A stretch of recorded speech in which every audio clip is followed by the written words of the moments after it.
can make a video of that. Thank you.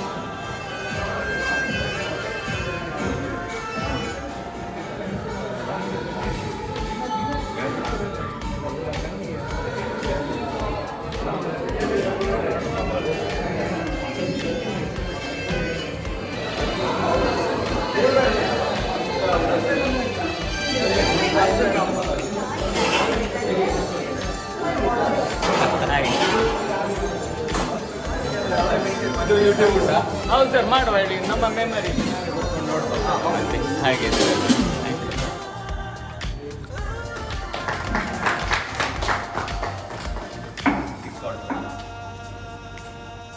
Welcome Dr. Manikya Aragolu. Please come to the dais. Our today's speaker.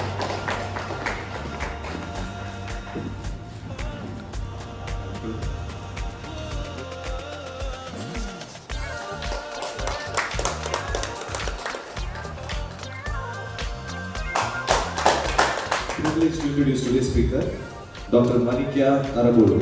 She is currently working with 3M as their clinical specialist for the South India. She completed her MDS in prosthodontics in 2011 from Maruti College of Dental Sciences, Bangalore, and BDS in 2006 from MR Ambedkar Dental College, Bangalore. Prior to 3M, she has been practicing as a consultant prosthodontist and a general dentist for 8 years, where she worked with several chain dental practices and senior practitioners in Delhi and Mumbai. She has also authored and co-authored some scientific research publications. So with great privilege, here I present you Dr. Manikya Aragolu. Thank you. Today to talk about how to improve your bond with composite. And I think all of us here, we are all practitioners, and this is something we do for our daily living, right? This is our bread and butter. How do we improve our bond to composite? So before I begin, I'd like to know from some of you, what are the challenges that you face when you're doing composite restorations? Or let me not just restrict it to composite, let's talk about resins. So when you're bonding resins to tooth, could be a resin cement, could be a resin as a filling, what are the challenges that you come across? Anyone? Isolation, okay. What else? Sorry? Somebody said effect of affected dentine. Alright, how do we bond an affected dentine? Anything else? What do you see clinically day in and day out when you're doing restorations? Marginal leakage. Marginal leakage, excellent. Failures, yes. So we notice that our restorations tend to shrink over a period of time. Yeah, and we can't really figure out why, because you've done curing years back. And why are you seeing the kind of shrinkage now? What else could be a concern? Sensitivity, exactly. Post-operative sensitivity, something that happens almost immediately. Anything else? Discoloration. Discoloration, exactly. And, ever since amalgam has been phased out, or it is in the process of being phased out, we only have composites, or we have only resins to fall back upon till we don't develop a new filling material. So our aim is to make our bonds better and better so that restorations can last for years and years, because that's what our materials are meant to do. If you buy a composite today, it should at least last in the patient's mouth for 15 years minimum. So that's what our endeavor is, and that's what we will see today. So good adhesive dentistry would provide a foundation for long-lasting restorations. Now, what are the challenges when we are looking at bonding to different substrates in the tooth? Now, all of you are aware that the tooth is not limited just to enamel or to dentine. Even in the enamel, there are different conditions, clinical conditions. You can have cut enamel, uncut enamel, carious enamel. In the same way, in dentine also, you have, like somebody said, affected dentine, you have infected dentine, you have sclerosed dentine. Each of these bonds in a different way, or reacts in a different way to adhesives. So what are the precautions we must be taking while we are doing these adhesions? started in the beginning talking about clinical issues that each of you face. Now, if we look at immediate clinical issues, we would be looking mostly at marginal staining, debonding, and post-operator sensitivity. But over a longer period of time, we look at long-term degradation. We also look at secondary caries. And sometimes when you see a patient from maybe another clinician, you would feel that on the X-ray, you would feel that the restoration is not touching the base of the tooth, which means that there is a radiolucency present between the base of the tooth and the restoration. So what would we feel? We would feel that probably there's a void there, right? But it may not actually be a void. It could just be that the bonding agent had pulled up. The bonding agents till now are radiolucent. We didn't know this as a fact. We always thought that bonding agents would also be radiopaque, but they're actually radiolucent, and they can appear as a radiolucent line at the base of your cavity. So it may not necessarily mean that your composite hasn't moved on to the base of the tooth. It may just mean that you had a thick layer of bonding agent that got applied. So that could amount to having a recall misdiagnosis.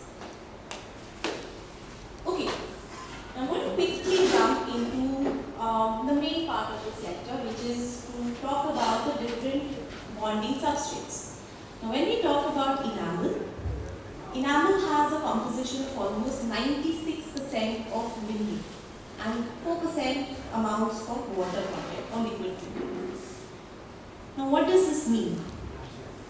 This means that most of the content is calcium, phosphates, hydroxyapatite, right? So when you would be etching the surface of enamel, what would happen? What would happen if you were to etch the surface of enamel? Since most of the content is inorganic content, what would happen? Anybody? Just jog your memories back to first year of EDS.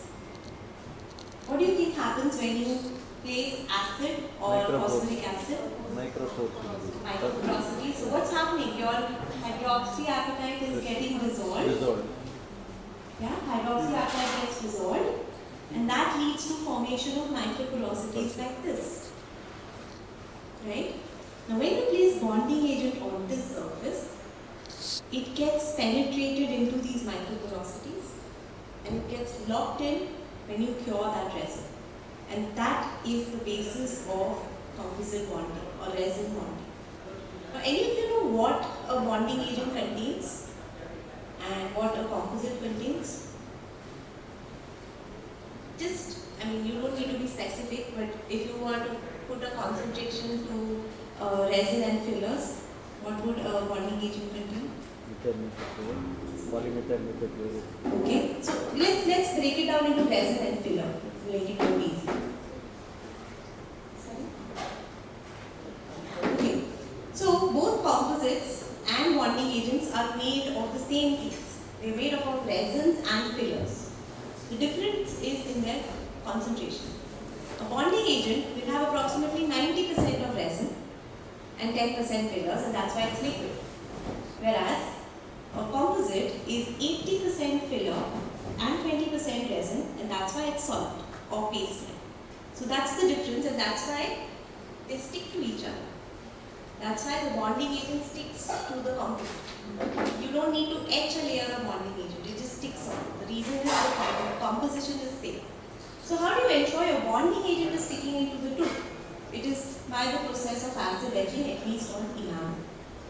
So because this contains calcium hydroxide to a great extent, you need to use acid, that's phosphoric acid, which has a pH of around 0.1 to 0.3. It's a very, very concentrated acid. So if you remember the pH scale, it ranges between 0 to 14. Anything less than 7 is acidic, greater than 7 is alkaline, 7 is neutral. So the closer you are to 0, the stronger is the acid. So 0.1 to 0.3 is very, very strong, very, very strong acid. So you use that to dissolve the calcium and hydroxyapatite, and then it creates surfaces like this, wherein your resin goes in and gets locked. So if you were to take a microscopic picture of enamel after the bonding agent has penetrated in, this is what you would find. And this bond is very, very difficult to break. Right? Look at the length of the bonding agent penetration. The length is so much, and that's why the bond doesn't break. Have you ever heard of the term in enamel we trust? Or the bond to enamel is more reliable than the bond to dentine? The reason for that is this. You really have a very, very good bond when you are bonding to enamel. And that is why our fillings, our restorations must have their margins on enamel and not only at the region.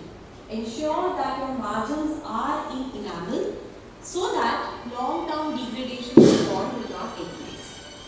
Now this is about enamel. Now let's take a look at what happens in dentine. Now dentine also has a good amount of mineral content. So you can see almost 50% of the content is mineral. But then a huge chunk of this, 30% of this is organic, which means it's collagen. 30% of your dentine is collagen and 20% is about water. And the thing with dentine is that it undergoes change with age, which means that as the dentine thickness increases, the permeability of dentine decreases. Now what does this mean? This means that bonding gets harder and harder in a patient who is much older or in a dentine that is affected, infected or sclerotic. So bonding to those substrates are going to be much harder. Now when you look at etching of dentine, what exactly are you trying to do? Any idea what we are trying? So in enamel we saw that we are trying to dissolve the mineral content, right, in order to create porosities. In dentine, porosities are already existing. Yeah, so you are basically using the etchant to dissolve the smear layer. Now in dentine you have natural channels existing for your bonding agent to penetrate and get locked inside. Those are your dentinal tubules, right? Now these dentinal tubules are blocked by smear layer. So what is smear layer? Smear layer is basically a collection of your debris which gets mixed with hydroxyapatite and collagen of the dentine and it goes and plugs the dentinal tubules like this. In fact, it can bring down the permeability of dentine by almost 86%. Now what happens if you would not remove this smear layer? What would happen? You're going to place bonding agent on top of this. The penetration would be improper or incomplete and you would end up with improper bonding with dentine. Alright? So this is what is the function of an etchant on dentine. Now one is it is removing the smear layer, but it also, remember 50% of dentine is still hydroxyapatite, so it will also dissolve the hydroxyapatite. Now what happens here? So you can see collagen fibers. Now these collagen fibers are held up with hydroxyapatite or mineral content. So when you are placing your etchant in, it's going to dissolve the hydroxyapatite and your collagen fibers now lie exposed like this. It's not completely exposed, it's partially exposed. You know why we only etch for 15 seconds or why we say that 15 seconds of etching is sufficient? You should not go beyond that 15 seconds. Ma'am, actually the depth of etching, if it is too much and our bonding agent doesn't reach to the depth till where we have etched, there may be a space left out. Exactly. So this is what happens. So if you go beyond 15 seconds and you over etch, your demineralization is going to go and happen. That's common sense. It will continue to demineralize. But does your bonding agent have the ability to penetrate all the way through? Probably not. Both on enamel as well as dentine. In enamel, it may not be so much of a problem because the water content in enamel is very minimal. It's just 4%, so it will not affect. But in dentine, this space where the resin has not penetrated will get filled up with water from the dentinal tubules. And whenever you have water coming into contact with resin, what's going to happen? That bond is going to degrade. Over a period of time, you will see a degradation or the hydrolysis of the bond. Let's talk about the generations of adhesives and how they have evolved. How many of you here use total etch bonding agents or the 5th generation of bonding agents? Alright, only 2? Okay, right? Okay. Anybody has still uses the 4th generation of bonding agent? The gold standard? 4th generation is still considered the gold standard in bonding agents. Alright. What about the 6th and the 7th generation? We use one. Yes. Alright. So you using the Both. self-etching bonding agents as well. So the 5th generation actually stands for the total etch. The 6th and the 7th generation stands for the self-etching bonding agents. The 4th generation is, I would not say a precursor, but probably the most oldest generation of bonding agents available to us even today. This is still available to us today. Now this contains 2 bottles, 2 different bottles in the bonding system. So you have a separate bottle of primer and a separate bottle of adhesive. And you have to do the step of etching before. So you have etching followed by priming followed by application of the bonding agent. Now in the 5th generation, the bottle A and bottle B got combined into a 1 bottle system. So this came down to 2 steps, which is etching followed by application of the bonding agent. This is what all of us have probably learned through our BGS and MBS as well. Today you have this generation, the 7th generation, and something beyond the 7th generation, that's the 8th generation of bonding agents that's available, which has combined everything into one. So you have the etchant, you have the bond and the primer all in one. So it's kind of reducing the number of steps for us, but does it work in every clinical situation? That's something that we need to look at. So accordingly, we also have multiple ways of treating the cavity. So you have total etch, self-etch as well as selective etch. Now total etch is something that we all are aware of. So basically, you're going to use phosphoric acid to etch the entire cavity surface, leave it on for 15 seconds, rinse it, dry the tooth, apply the adhesive, cure the adhesive and place composite. This is, we can close our eyes and do this process. Self-etch came in as an advancement to total etch. Now when total etching was carried out for all clinical cases, one of the side effects of it was post-operative sensitivity.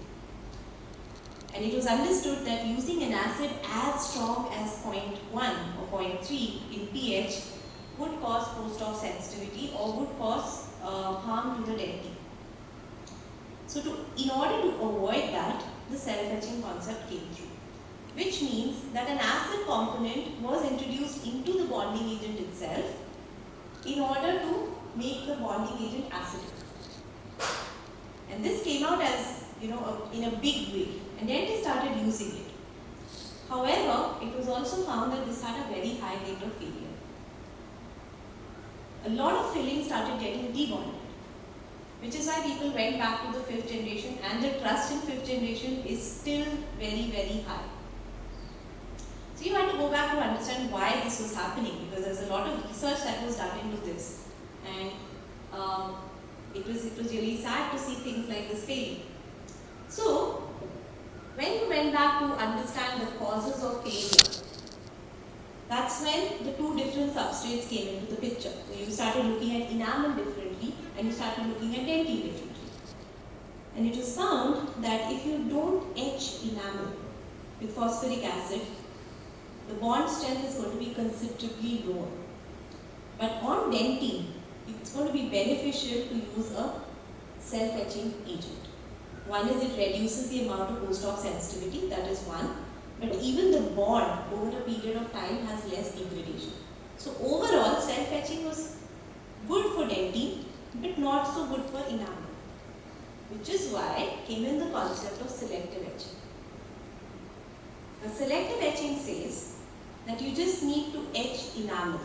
So in a cavity, wherever there is enamel, you etch enamel, rinse the acid off after 15 seconds, dry the tooth, and then you apply a self-etching bonding agent to both enamel and dentin. So on enamel, it's going to do the job of a bonding agent, whereas on dentin, it's going to work as an etchant as well as a bonding agent. Now my question to you is, how do you decide whether a total etch would work or a selective etch or a self etch would work? How does one decide which technique to go in for? So we know these concepts are there. We know what works on enamel better, what works on dentin better. So now how do we decide in which clinical situations should we go in for a self etch, a selective or a total etch? I'll give you a hint. It depends upon the amount of enamel in the cavity. So we have 5 cavities. We have 1, 2, 3, 4, 5. So now let's think what would work well on a class 1.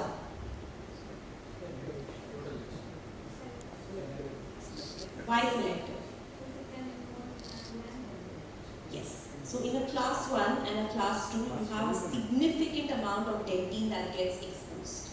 There's a lot of dentin that gets exposed. So that's where the selective etch concept would be beneficial. Class 3 and 4, total etch, because there you have a lot more enamel anterior, so a lot more enamel and less dentin. So that's why you would go in for a total etch.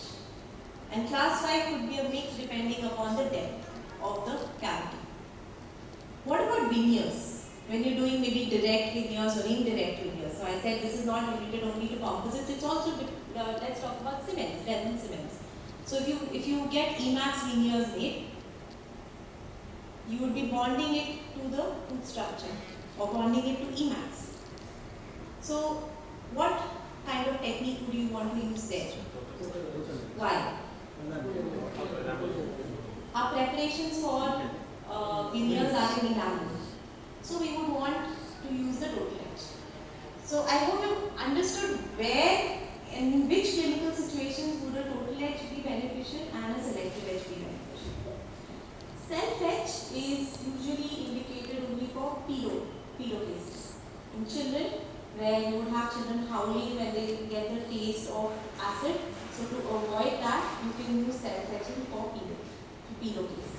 And maybe in some hypersensitive adult cases. But other than that, self-etching is not indicated for any clinical adult cases.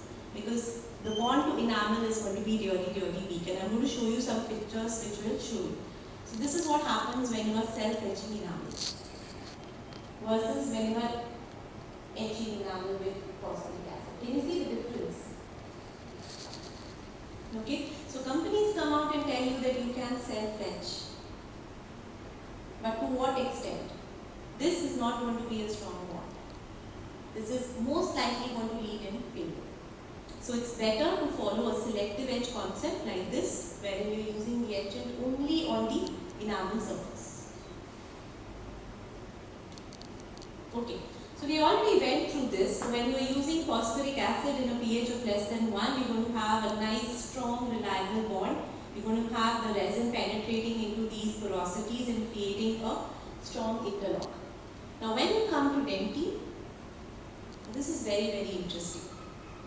So we spoke about dentin having dentinal tubules and all of that. You also have collagen fibrils which are making up a significant part of dentin, right? Now let's take a look at what happens when there's any sort of temperature change or there's a pH change on the tooth structure. The patient jumps up in sensitivity, right? Especially after a fresh composite restoration, a patient will come back. Even though maybe he had a very deep restoration, nothing happened all the while. And the moment you do a composite, we'll come back and say it's sensitive. So what do we do? What do we ask the patient in that case? So whenever I used to face sensitivity issues, I used to ask the patient, is it going up or is it coming down? The sensitivity. So 95% of the time the patients will say it's going down, it's coming down. So I think, okay, it will settle down. And that's what I tell the patient. In maybe 15 days, the sensitivity is going to go. And that's what happens, right? Patients also settle down after a few days. But is it okay? Is it normal to have post-op sensitivity with composite? Is it synonymous? Is it a normal thing to have? No, ma'am. No.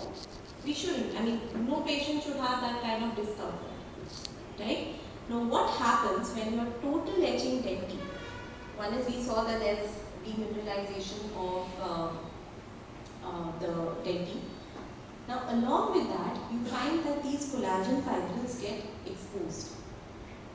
Now, if the bond is not able to penetrate this completely, now remember I spoke about the time, duration of etching. Now, if your duration of etching is too long, or for some reason the bonding agent has not been able to penetrate and cover these collagen fibers, the collagen fibers will remain exposed, and that's how external agents like heat, pH changes, so patient eats meat, you find it sensitive, right? So all of that will activate the odontoplastic processes that are going into the dental tissue. That's what causes post-operative sensitivity. Now I have another question for you. Now once you have done your acid etching, whether it's a total etch or it's a selective etch, you're rinsing the cavity. There's water in the cavity. It could be water from the washing or process. Now how do you get rid of that moisture? Ma'am, acetone in the bonding agent. That is when you're applying the bonding agent, but before that, how we need to dry the cavity. Should not be air dried. Okay. It will make the collagen fibers to collapse in the dentin. All right. Anybody else? Blotting Blotting paper, right? So what sir said was absolutely right. We don't use a three-way syringe anymore. We don't advocate the use of three-way syringe anymore. The reason for that is the collagen that is surrounding the dentinal tubules would collapse if it gets dehydrated or over dehydrated.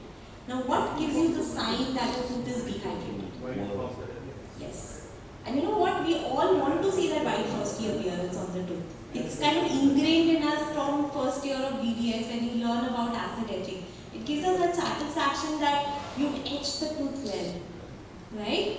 So in order to look at that, we keep using our three-way syringe till we find a completely dry surface. But what it's doing to your collagen is actually collapsing it. Now, if your collagen gets collapsed, there's no way your bonding agent will be able to penetrate through this. It's collapsed, it's gone. And again, you will find that your collagen fibers remain exposed. They are not covered completely with bonding agent, and hence you will have higher or greater chances of post-operative sensitivity. Okay, so let's look at this small video. So you have a layer of smear. Now if you acid etch this, the smear layer will go, right? And you have these collagen fibers that are exposed. Now if you want to dehydrate the tooth using a three-way syringe, did you see what happens to the collagen? It's collapsed. It's fallen over. Now your bonding agent is just going to be able to cover the base of these fibers. It doesn't cover the length of the fibers, which is where the problem starts. The collagen fibers remain uncovered, they are not covered with bonding agent, and that is the reason why you have post-op sensitivity. Now, do you remember why sensitivity actually happens? Third year of BDS, oral histology. No, that is the cause, but what actually happens? Hydrolysis theory. So there's fluid inside the dentinal tubules. Any movement of the fluid inside the tubules is going to cause activation of the nerve fibers, and that's what causes sensitivity. So our aim when we are doing bonding agent application is to plug the dentinal tubules completely. If you plug the tubes completely, the movement of fluid would not take place, and thereby post-operative sensitivity would be less. So this is one of the major reasons of post-op sensitivity, that we are not able to plug the dentin tubes and we are not able to cover the collagen fibers.